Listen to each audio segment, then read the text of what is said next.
So today I have John Adkins. Me and John actually played high school football together at Charleston High School back in the early 2000s. And now he is the head coach at Muhammad Seymour. So, John, would you like to introduce yourself, where you've been, and kind of what you've done over your career? Yeah, thanks, Nick. Thanks for having me, and thanks again for all that you do for this profession. I know coaches are learning on a daily basis, and can't thank you enough for that. Like Nick said, I'm originally from Charleston, Illinois. Played at Charleston High School. Kind of knew at a young age. I was maybe that weird kid in study hall class drawing up plays. Back in the eighth grade, and everyone was like, "What's this kid doing?" But I kind of knew at a young age, what my love for football was.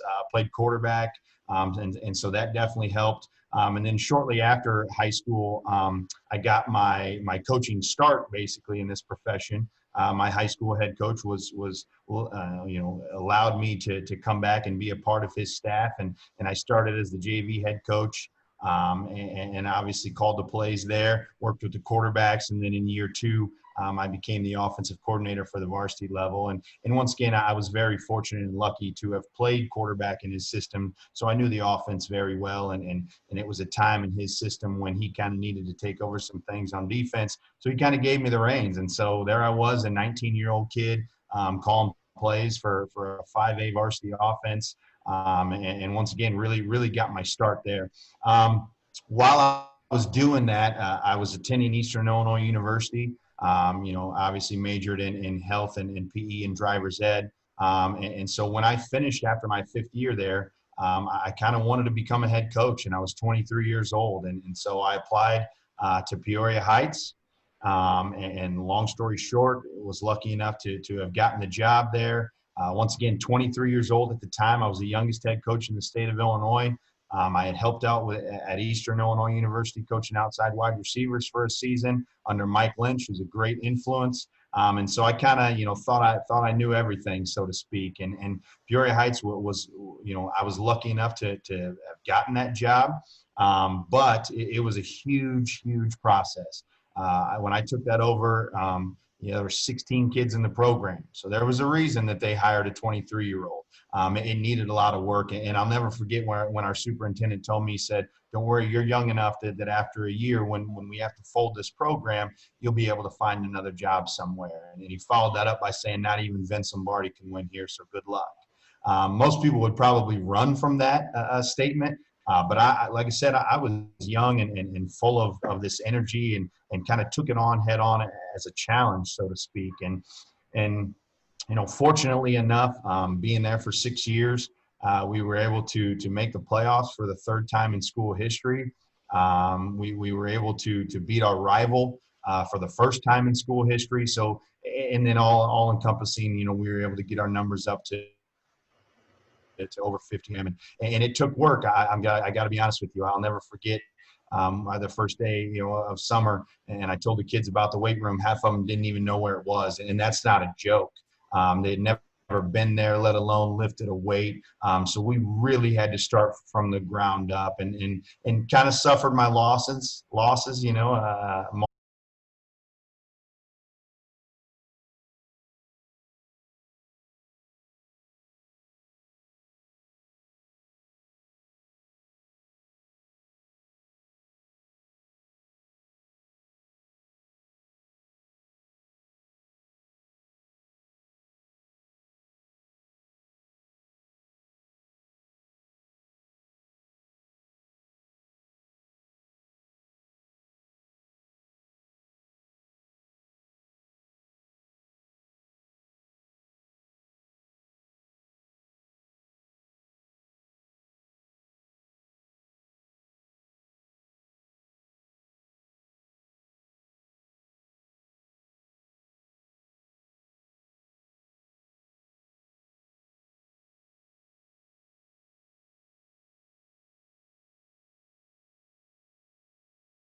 I have John Adkins. Me and John actually played high school football together at Charleston High School back in the early 2000s.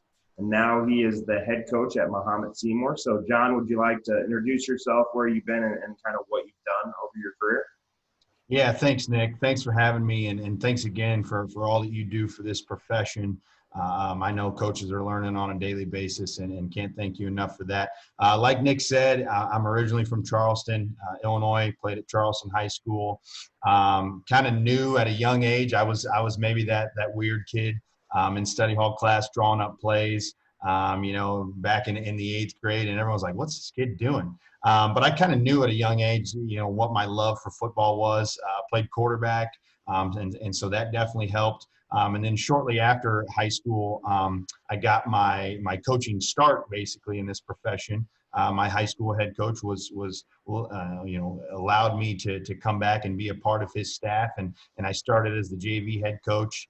And obviously called the plays there, worked with the quarterbacks, and then in year two, I became the offensive coordinator for the varsity level. And once again, I was very fortunate and lucky to have played quarterback in his system. So I knew the offense very well. And it was a time in his system when he kind of needed to take over some things on defense. So he kind of gave me the reins. And so there I was, a 19-year-old kid, calling plays for a 5A varsity offense.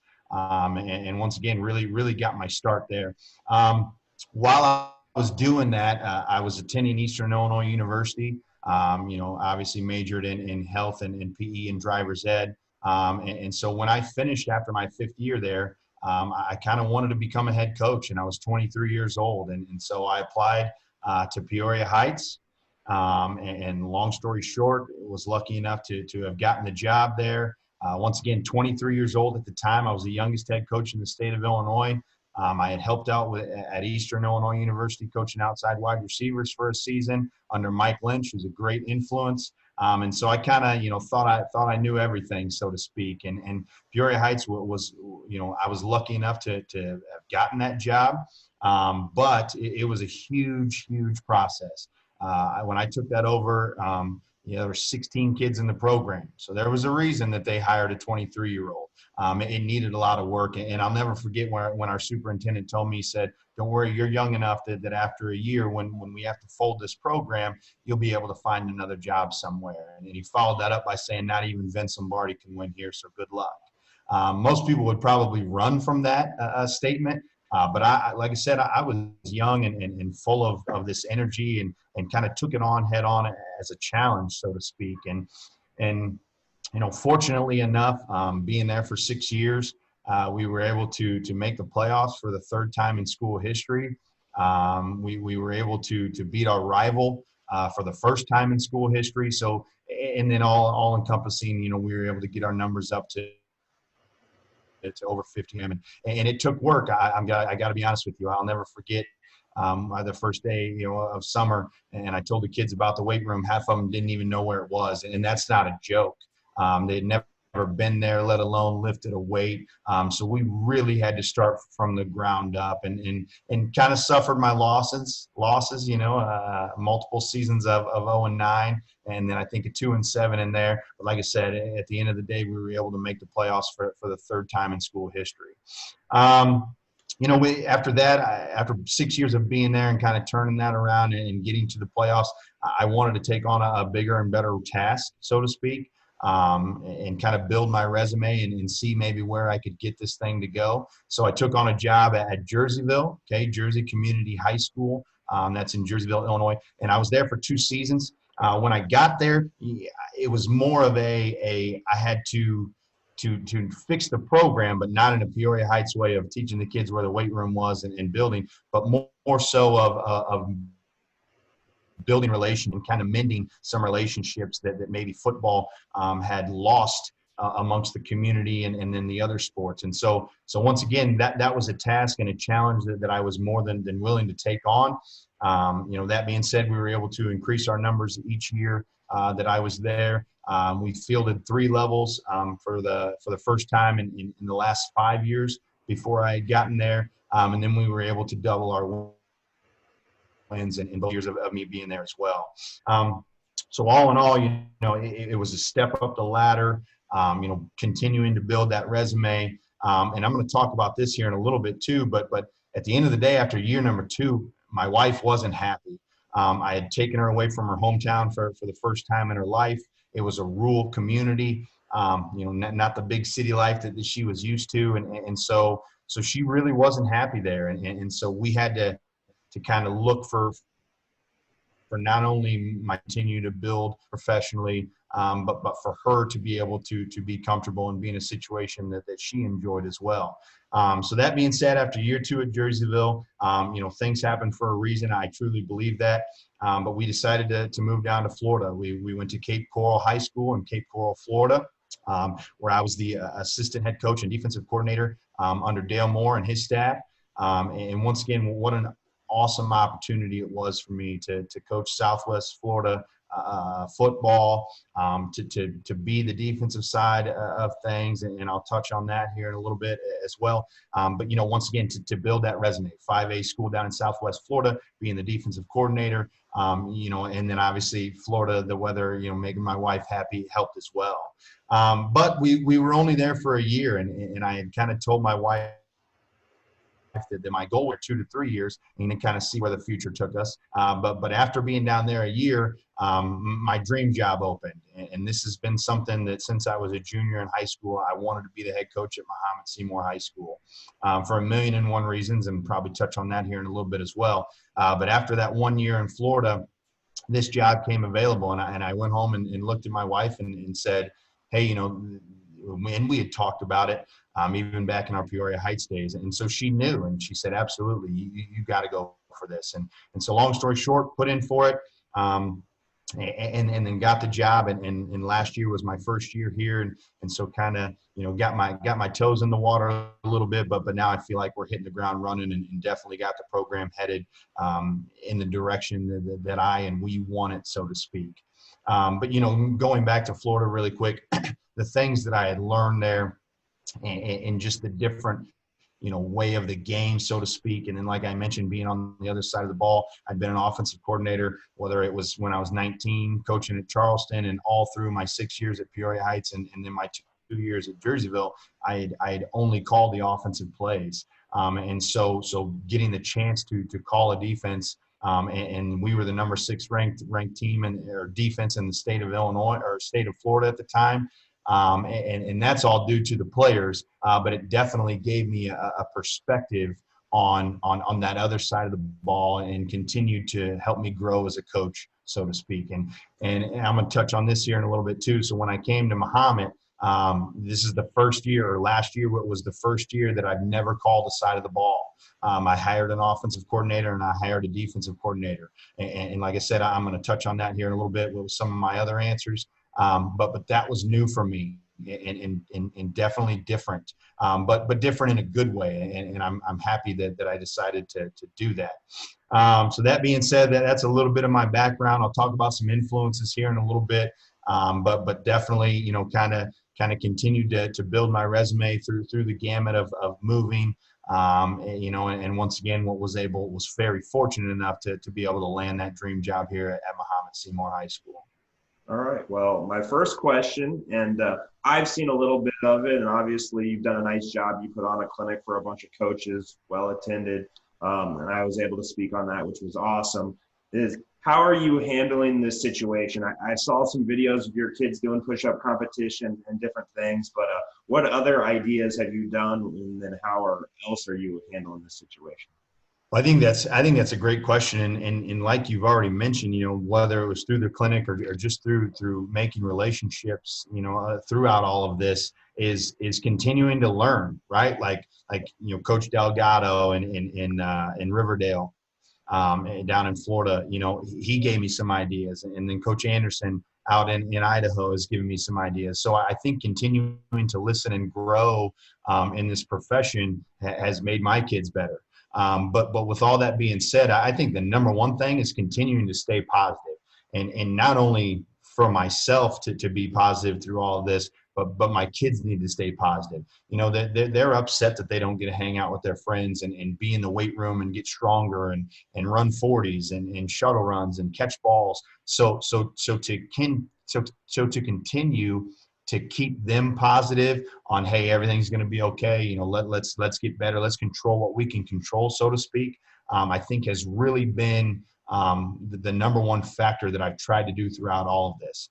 That being said, like you said, we've done some Twitter competitions of, best catch. That was a fun one that the kids liked. And then I let the community members vote on who the best catch was. And then we gave them a $25 Buffalo Wild Wings gift card, for the winner. We did the push-up challenge. We've done some other challenges as well. And then we've even, here recently kind of taken it a step further and had install nights, Tuesdays and Thursdays where we've gotten the kids on, and kind of went through our playbook, so to speak, and kind of started installing some things here or there, more or less just getting the kids together and seeing each other and talking is kind of what it came down to, because they've really needed that. But and then we record them. Kids got jobs and got livelihoods and stuff, so they might not be able to attend those meetings. But then being able to publish them so that they can go back and watch them. Putting our playbooks on Huddle so the kids have access to it, at the drop of the hat, so to speak. But like I said, we're trying. This is a new way of the world that I think everybody is kind of in the same boat of, uncharted waters, and we've never been through this before, so to speak. And I think we're all learning from each other, which is what I love about this profession, and trying to make our programs as good as they can possibly be, but still keep our kids positive and engaged with football. Yeah, a lot of the lessons I've learned haven't necessarily been scheme. Like, I know you guys are getting hooked up with Adkins tackle, and you messaged me, and I said, it's a great system, man. Check them out. If it's right for you, go for it. And just learning about, putting stuff on audio playbook notes. I know you and me have talked about our trivia stuff that we've done, and I think it's about making it fun for the kids. And really the biggest thing is whether they learn football or not, you want them to, as football coach, it's them getting together, having fun, being around each other. Like, that's the biggest thing I think about the game, which makes it special. So my next question here, and I know this is unique because we both went through this process as seniors in our high school football program, is how do you pick leaders, and is it any different than what we went through as a high school senior in our program? Yeah, so I think this is an awesome question. And once again, the influences that I've had across the way, trying to steal, little bits and pieces from everybody. And I would say that one of the greatest things that Brian Halsey ever did at Charleston High School was this captain interview process. And so definitely I don't let the kids pick. I really don't let the coaches pick. And there's also, these, past captains choose the next guy. Like, I've heard a bunch of different great ideas, and I'm not saying that any of those are wrong. But I feel that this is a time for me to help teach the kids and prepare the kids for the life and for the future and what's after football, so to speak. And so you said it best, and that's what we do. I make the kids submit their letter of application, their resume, and then their references. And then once they've done that, any kid that submits that information to me, I let them go through the interview process. And I put together a panel of coaches where we ask a series of questions. Sometimes we go off the cuff a little bit and maybe direct something towards that individual. But, just ask them those questions and kind of get to know them a little bit. And then I guess maybe my favorite part about the entire process is once the interview is done and they've kind of answered their questions, when it's in person, I'll let them shake my hand or see if they're going to shake my hand and kind of let them walk to the door to leave. And then I'll kind of stop them and tell them to come back and sit down. And then we kind of go through the interview. And we start from the very top. When you walk in, how do you shake someone's hand? How do you look them in the eye? How do you introduce yourself? And some kids are better than others at that. So we make sure that we're pointing out our emphasis of the interview process. And, hey, on this question, think about this, in terms of how you were going to answer it, and always be cognizant of this, so to speak. And so I guess maybe, like I said, that's my favorite part of the whole process is kind of teaching and letting these kids learn about that interview process. My other favorite part is seeing a kid from year one to year two.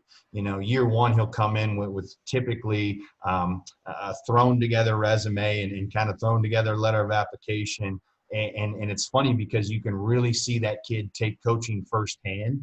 and come into year two with kind of our critiques and our input of maybe what he could have done to have made it better. And you see that in year two. And I saw that firsthand this year, right? With me going into year two at this program, and I'm going to use our quarterback as an example. Year number one last year when he came in, and he'll tell you it was thrown together, and he had never done one before. And you can see that he really didn't spend the time and effort that it took. Well, now fast forward to this year, I mean, it was incredible. It was immaculate. You can tell that he spent the time and effort that it needed, and he took our coaching. So along with that, then I run this leadership academy that Coach Younger and Garrett Younger and myself have kind of worked on to put together. And that's another criteria to be a captain or a leader for us is you have to attend 85% of these leadership meetings. We have 12 meetings. I get it that there's going to be times where maybe you're sick or you got to work or you can't get out of it for whatever reason. So that's why we put the threshold at 85%. So between those two things of attending the leadership meetings at 85%, submitting all your stuff and then going through the interview process, that then is how we kind of elect who our leaders are going to be.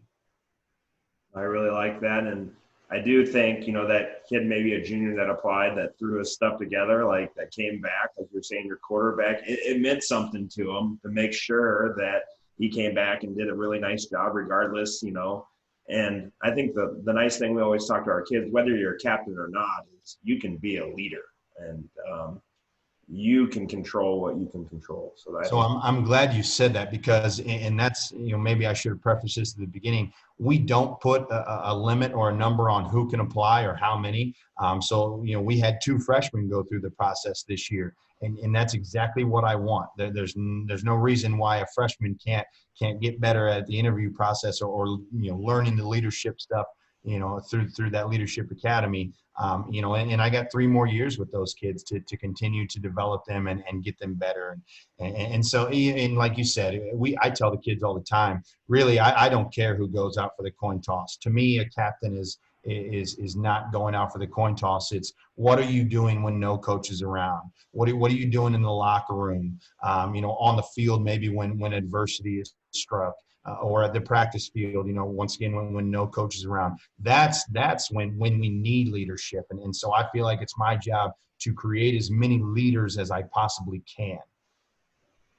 So my next question, you've already mentioned your wife once, but everyone knows a happy wife is a happy life, especially a coach, and they go through a lot of stuff that normal wives don't. So how do you include her, the families, the kids? How do you incorporate them and your staff in your program? So awesome question. And I would say that I don't do enough, but I'm definitely trying to do as much as I possibly can. And what I mean by that is this year, moving here, literally we got into town, or last year we got into town June 2nd and we started practice June 5th.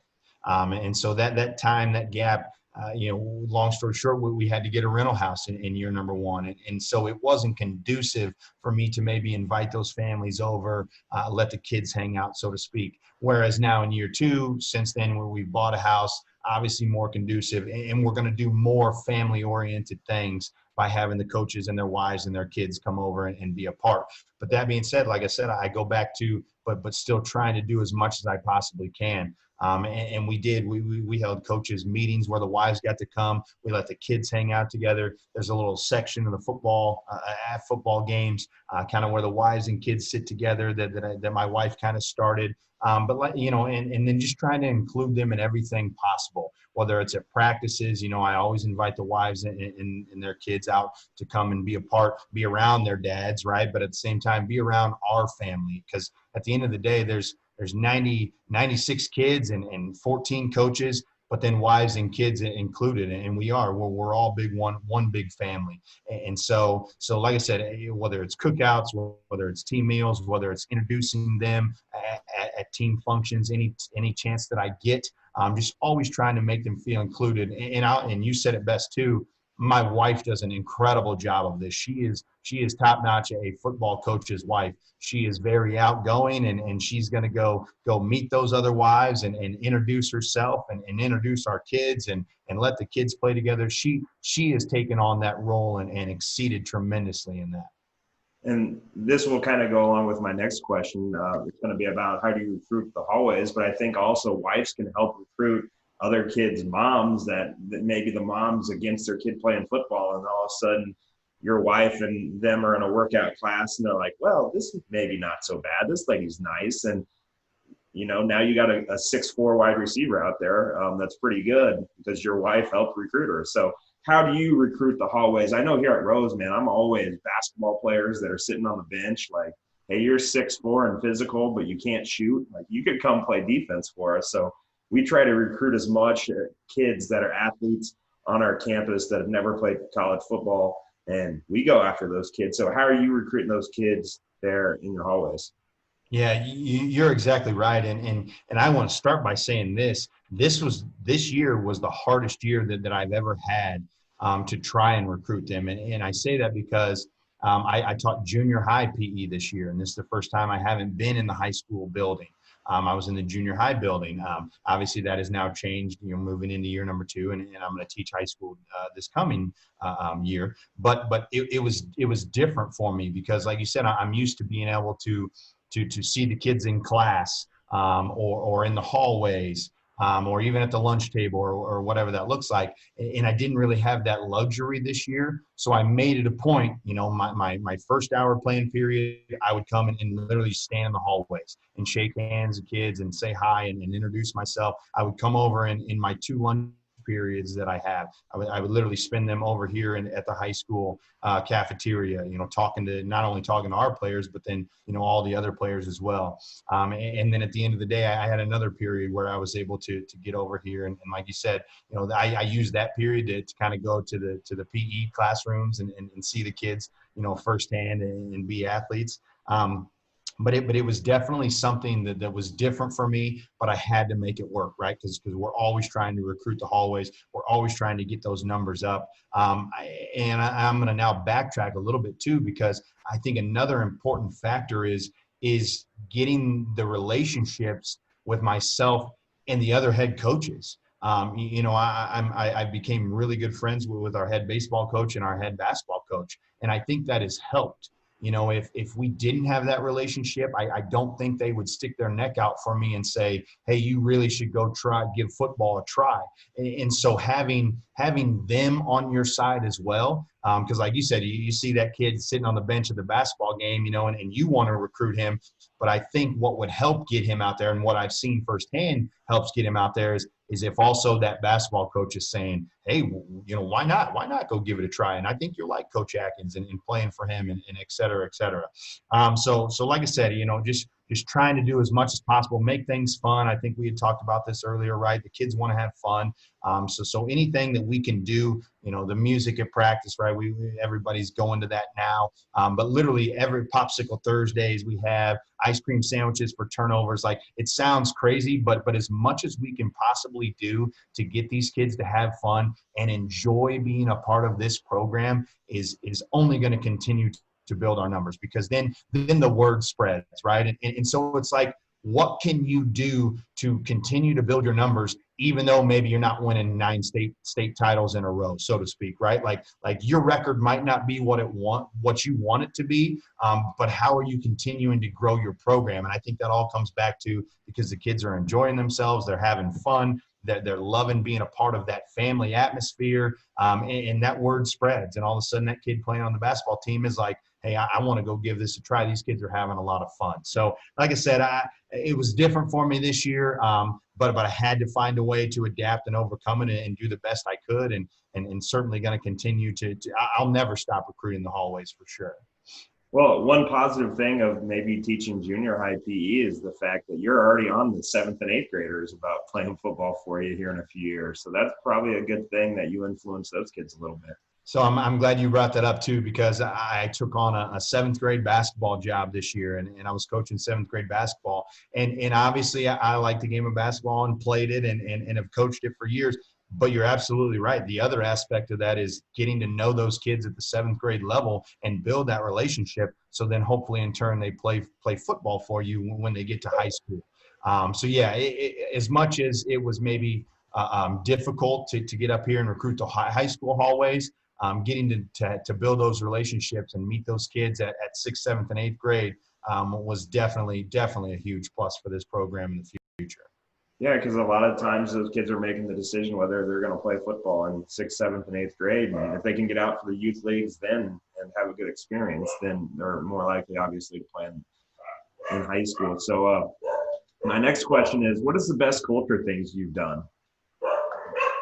Man, I think that's an awesome question. And I think, when we talk about the term culture, I think that really kind of encompasses your entire program. And so I would say it's hard for me to maybe just pick one or two because I really do feel that our program has a great culture of discipline and buy-in and the fun aspect. But just a couple things that we do. I would say number one, I'm going to go back to that leadership program.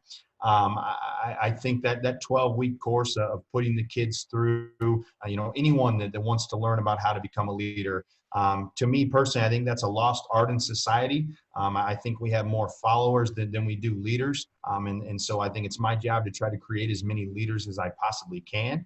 And so this program, this course of action really does not only maybe open some kids' eyes, but then give them some tools that they can be successful in any sort of leadership role, whether that's in the classroom or the hallways of the community or even out on our football field. It definitely is going to prepare them or give them the tools that they need to be successful in that regard. So I think that would definitely be number one.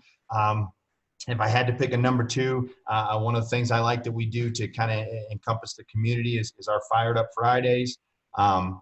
We take usually our seniors and or our captains and kind of disperse them in their jerseys on Friday nights at our local elementary schools, our junior high, and then obviously the other elementary as well.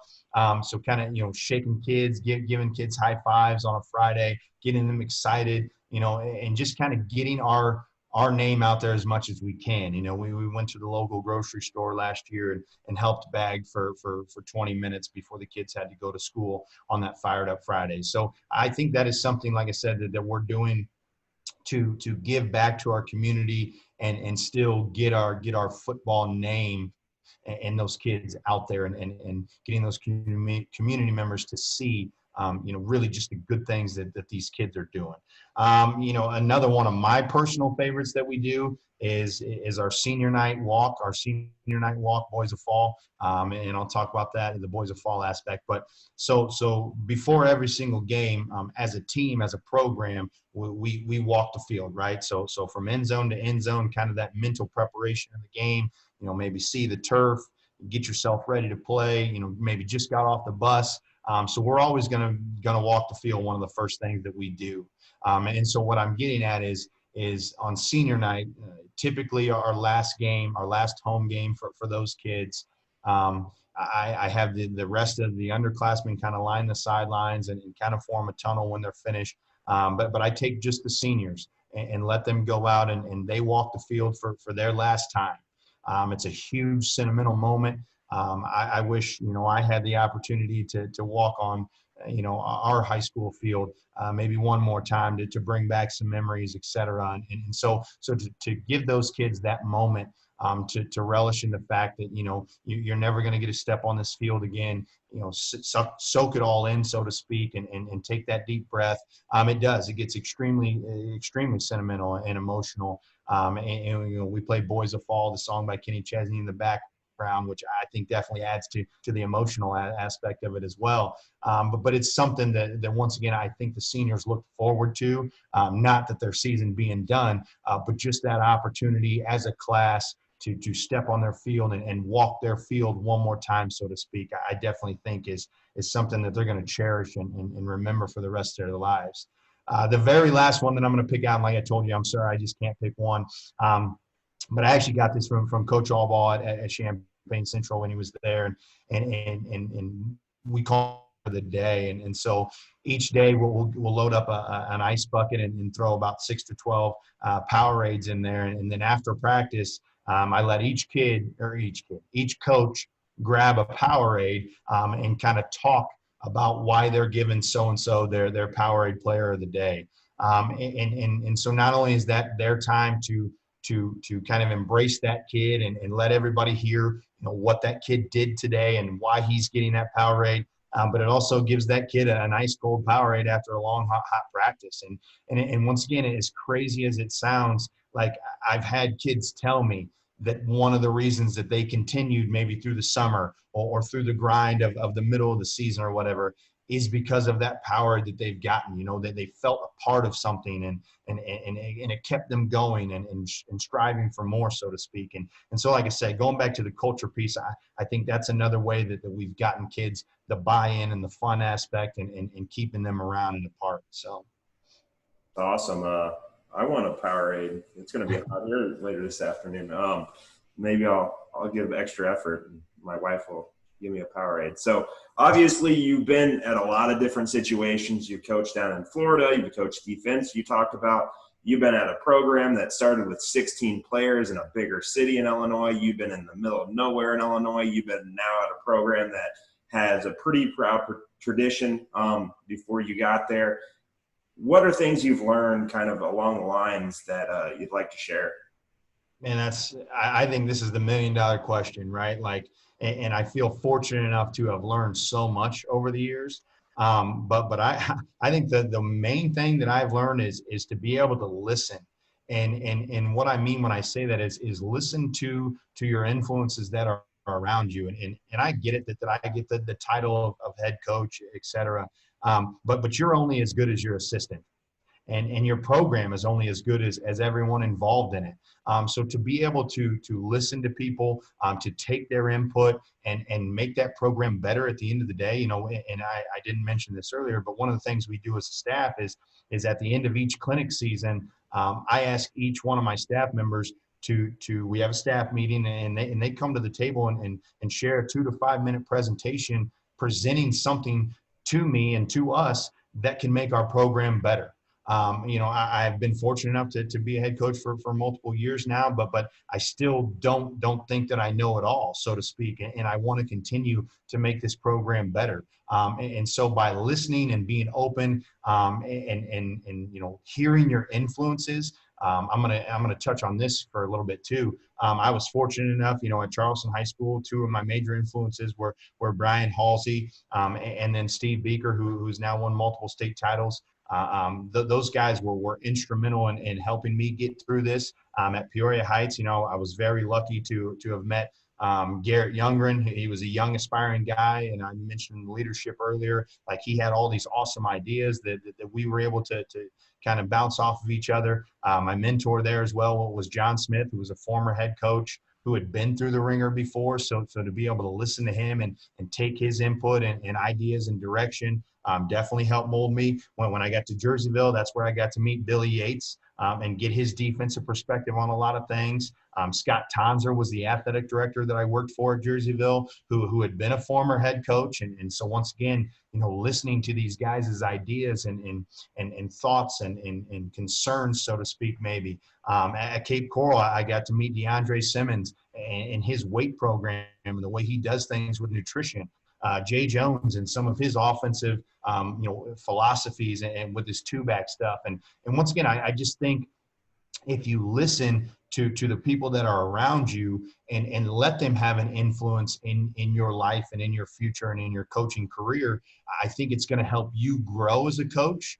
But then, in my case now, help grow the program and get it to be as good as it can possibly be. And then maybe another thing, and the last thing I'll say is know why you got hired. It's been different for me at each stop. Clearly going back to the Peoria Heights conversation we had, like, I knew that I got hired to basically save that program, and that was to get the kids to buy in, to get our numbers up. We weren't thinking about wins and losses, and that's where a young 23-year-old needed that mentor of John Smith to be able to make me realize that. I'll never forget when we started in the summer. I came in, I just fresh off of Eastern and working with Mike Lynch, and I had all these awesome spread concepts that I wanted to put in, and like I said, the kids didn't even know where the weight room was, and so I had to refocus my ideas and my thoughts on, just what I was hired to do and what the program needed out of me. Same thing at Jerseyville, right? Like I needed to mend the relationships amongst the football team and the basketball team because there was that separation in that division there.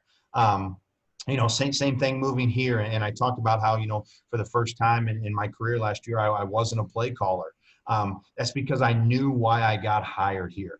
I knew what they needed from me, and it wasn't my X's and O's. It wasn't that we could, light up the scoreboard or make stops down in Florida. That wasn't why I got hired.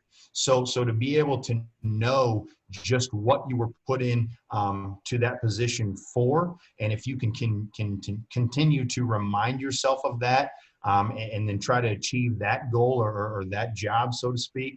I think those are probably my two biggest takeaways that I've learned throughout all these years, is to be able to listen to your influences and then know the why, right? Know why you were hired or why you were put into place to do something. And then kind of my final question, you touched on it a little bit, is what advice do you have? Everyone wants to be a head coach or is in a rush to be a head coach. I kind of enjoy being a defensive coordinator and let Coach Sokol handle all the major issues in the program and just handle my defense. So what advice do you have for those young guys that really want to be a head coach right now? And obviously you wanted to do that at 23, so you're probably the best person to give that advice. Yeah, I would say a two-part fold, right? So number one is not everybody is maybe equipped and or can be a head coach, so to speak. And I know you mentioned you like being an assistant, and I get that, right? You don't have the parents calling you nonstop. So there's definitely aspects of it. And so I would say, number one would be ask yourself, am I ready to be a head coach? Or do I need more time to maybe stop and listen? I'll be honest, I got hired at 23 because there were 16 kids in the program. I wasn't ready to be a head coach. I thought I was, but there I knew very little. I knew a lot about what I wanted to do offensively, and then I was very basic defensively because I wasn't where I wanted to be. But at the same time, a small 1A program at the time with 16 kids, we made it work, so to speak. And so I would ask yourself, are you ready to be a head coach? Are you ready to deal with, having to spend those meeting times with your players and with your administrators and with your coaching staff and with those parents? I mean, we all know that it's a grind. It's a grind coaching football, whether it's the drills and the game planning aspect. But then when you throw on all those other elements, are you ready for that? Are you prepared for that? And I'm not trying to scare anybody away from being a head coach, but I do think it is a real question that needs to be asked, because it's certainly not for everybody. And I've gotten the chance to meet and know awesome assistant coaches who are tremendous. And I've even said, hey, have you ever thought about being a head coach? And hey, no, it's not for me. And okay, I respect that. Because I get that it's not for everybody, but man, you're a really good assistant coach, and I'm very lucky to have had you, so to speak. But I would follow all that up by saying, start now. Start now. Start building your portfolio. Start listening. Start getting all of your ducks in a row, so to speak. When those questions are asked of you, that you'll have answers for. And it's more than X's and O's, like I said, and I can't stress that enough. Yeah, you might have your offensive and defensive playbook put together, and it probably looks great, and you're probably going to get stops and light up the scoreboard. But do you have a discipline plan that you're going to follow? How are you going to respond to parents when this question is asked? What does your first player meeting look like? And so I would say continue to build, continue to get all that ready to go, and then apply anywhere and everywhere. And this is my philosophy. I don't think you can ever have enough interview experience.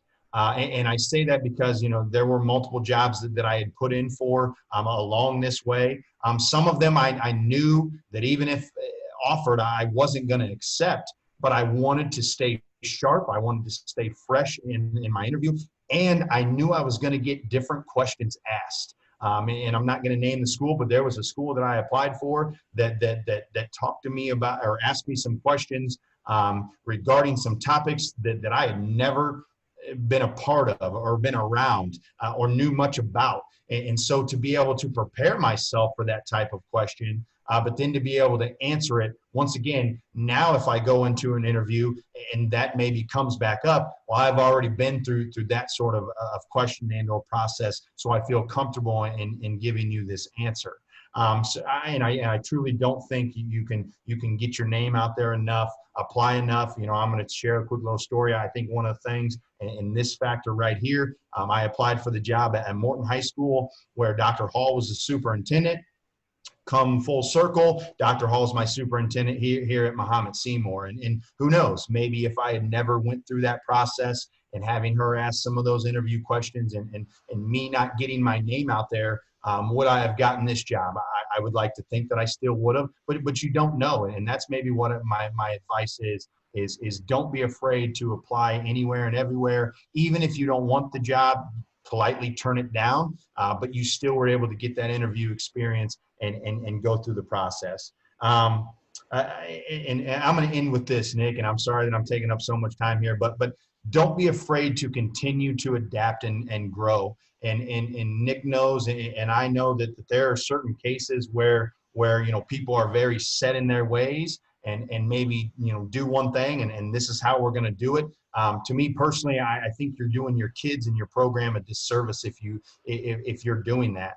So I would say, and I hope and I know that even when I'm 50 and been coaching for X amount of years, I'm still probably going to be that guy sitting in the front of the clinics, listening to those young guys, teach me about the new wave of football. Because I don't think you can ever stop growing as a coach and continuing to get yourself better, which in turn gets your program better. So that's my advice. The last thing I have for you is, how can a high school coach or maybe a new kid that's 6'6" and runs a 4.4 moving into Mahomet, how can those guys get in contact with you to talk to you? Yeah, so I mean, I'm pretty visible on Twitter, so to speak, at FTBL coach. I'm kind of on there religiously and I'm on my phone all the time. So I always got my school email. So they can look me up on our school's website and find me under the staff and then get my email through there. But certainly it would be nice. And when we're a growing population, so it's funny you bring that up because that is going to happen. That already has happened. And it's going to continue to happen because we're a booming town and our expectations are booming. And so we're all rising to the occasion. Well, it was a pleasure talking to you. And thanks for coming on. All right, Nick, thanks again, man. And thanks again for everything that you do for this profession. I appreciate it.